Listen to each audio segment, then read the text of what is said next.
1895 ఇంగ్లాండ్లోని ఒక famous university ఒక పెద్ద స్కాలర్షిప్ కోసం జరిగే పరీక్ష. ఒక దొంగలించబడ్డ ఎగ్జామ్ రాసేది కేవలం ముగ్గురు మాత్రమే. ఈ ఎగ్జామ్ పేపర్స్ దొంగలించింది ఈ ముగ్గురిలో ఒకరు. నిజం బయటికి రాకపోతే యూనివర్సిటీ రెప్యుటేషన్ మొత్తం పోతుంది. ఈ నిజాన్ని ఛేదించే ఒకే ఒక్క వ్యక్తి mister Sherlock Holmes.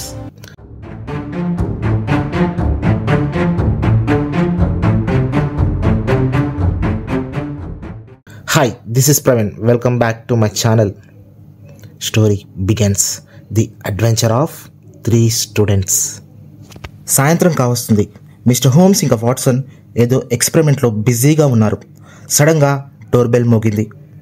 Door open చేయగా సెయింట్ లూక్ యూనివర్సిటీకి చెందిన ఒక గ్రీక్ లెక్చరర్, తన పేరు హిల్టన్, లోపలికి వస్తాడు. చూడడానికి నర్వస్గా ఉన్నాడు. ఒళ్ళంతా చెమటలు పట్టి ఉంది. రావడం హోమ్స్తో, మిస్టర్ హోమ్స్, ఎవరో నా ఆఫీస్లో చాటుగా వచ్చి నా దగ్గర ఉన్న ఒక కాన్ఫిడెన్షియల్ ఎగ్జామ్ పేపర్స్ని కాపీ చేశారు. ఈ ఎగ్జామ్ ఒక పెద్ద స్కాలర్షిప్ కోసం కండక్ట్ చేస్తున్నాం. ఇది బయటికి తెలిస్తే ఒక పెద్ద స్కామ్ అని యూనివర్సిటీ రెప్యుటేషన్ మొత్తం పోతుంది. మీ హెల్ప్ కావాలి హోమ్స్ అని అడుగుతాడు. అప్పుడు హోమ్స్, యూనివర్సిటీలో క్రైమా? ఇంట్రెస్టింగ్. ఎగ్జామ్ పేపర్ లీక్ అయిందని తెలిసినప్పటి నుంచి ఇప్పటి వరకు మీరు చూసినవి పిన్ టు పిన్ చెప్పండి అంటాడు. హిల్స్టన్ అసలు ఏం జరిగిందో చెప్తున్నాడు. నా ఆఫీస్ రూమ్లోకి ఒక 3 PM original exam question papers వచ్చాయి. నేను నా ఆఫీస్ రూమ్ నుంచి 4:30 PMకు క్లోజ్ చేసుకొని బయటికి వెళ్ళాను. మళ్ళీ రిటర్న్ వచ్చేసరికి రూమ్ ఓపెన్గా ఉంది. డోర్ని ఓపెన్ చేసిన కీ డోర్కి అలాగే ఉంది. ఆ కీ మా అటెండర్ మిస్టర్ బెన్నిస్టర్ది. ఈ బెన్నిస్టర్ని అడిగితే ఏమీ తెలియదంటున్నాడు. రూమ్ మొత్తం గందరగోళంగా ఉంది. నేను రూమ్లో కొన్ని గమనించాను. అవి ఏంటి అంటే, ఒక పేపర్ ఫ్లోర్ పైన, ఒక పేపర్ విండో దగ్గర, పెన్సిల్ షేవ్ చేసిన డస్ట్, విరిగిపోయిన పెన్సిల్ యొక్క స్మాల్ టిప్స్, లెదర్ డెస్క్ పైన షార్ప్ స్క్రాచ్, అక్కడక్కడ మట్టి మరకలు, బ్లాక్ క్లే. నాకు బెన్నిస్టర్ పైన అనుమానం ఉంది. తాను ఏమీ చేయలేదని సైలెంట్గా కూర్చుంటున్నాడు అంటాడు హిల్స్టన్. హోమ్స్ ఇన్వెస్టిగేషన్ స్టార్ట్ అయింది. హోమ్స్ వాట్సన్తో కలిసి సెయింట్ లూక్ యూనివర్సిటీకి చేరుకున్నాడు. హోమ్స్ రూమ్ని అబ్జర్వ్ చేస్తున్నాడు. రూమ్లో కాకుండా రూమ్ బయట నుంచి కూడా రూమ్లోకి చూశాడు. బయట నుంచి రూమ్ ఎలా కనిపిస్తుందో తెలుసుకోవడానికి. అలాగే అన్నిటినీ అబ్జర్వ్ చేశాడు. పెన్సిల్ షేవ్, మట్టి మరకలు, ఇంకా డెస్క్ పైన ఉన్న స్క్రాచ్. ఇవన్నీ చూశాక ఆ ముగ్గురు స్టూడెంట్స్ పై రూమ్స్లోనే ఉన్నారా అని అడిగాడు. అవును అని చెప్తాడు మిస్టర్ హిల్స్టన్. ఇక ఆ ముగ్గురు స్టూడెంట్స్ గురించి తెలుసుకుంటాడు హోమ్స్. మొదటి student Gilchrist, sportsman, long జంప్లో ఛాంపియన్, మంచిగా చదువుతాడు కూడా. ఇక రెండో స్టూడెంట్ దొలౌత్రస్, ఇండియా నుంచి వచ్చిన ఒక మంచి క్రమశిక్షణ గల స్టూడెంట్. మూడో స్టూడెంట్ మైల్స్ మెక్లరన్, తెలివైన వాడు కానీ ప్రవర్తన మాత్రం అంత బాగోదు. హోమ్స్ ఈ ముగ్గురు స్టూడెంట్స్ని విడివిడిగా కలుస్తాడు.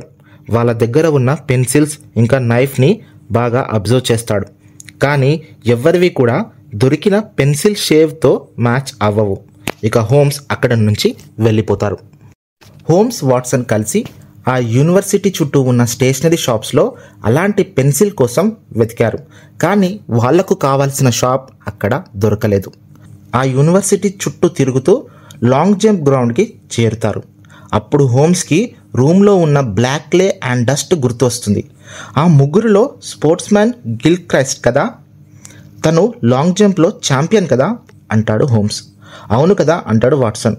వాట్సన్ అడుగుతాడు, లాంగ్ జంప్కి ఈ రూమ్లో ఉన్న క్లే అండ్ డస్ట్కి ఏంటి సంబంధం అని. అప్పుడు హోమ్స్, ఒక లాంగ్ జంపర్ ఏ షూస్ వేసుకుంటాడు? Spike shoes. ఆ షూ మార్క్సే అవి అంటాడు హోమ్స్. హోమ్స్ ఒక చిన్న ప్లాన్ వేస్తాడు. Next day morning first attender బెన్నిస్టర్ని పిలిపించి కూర్చోమంటాడు. కాసేపటి తర్వాత గిల్క్రైస్ట్ని పిలిపిస్తాడు. హోమ్స్ అప్పటికే అందరినీ సైలెంట్గా ఉండమని చెప్తాడు.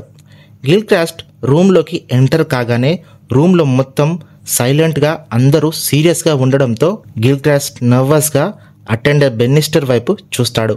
అప్పుడు బెన్నిస్టర్, నేను ఏ మాట చెప్పలేదు అని అంటాడు. సైగ చేస్తాడు. అది అందరూ చూస్తారు.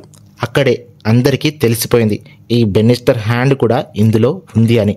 ఇక చేసేదేమి లేక నిజం ఒప్పుకుంటారు.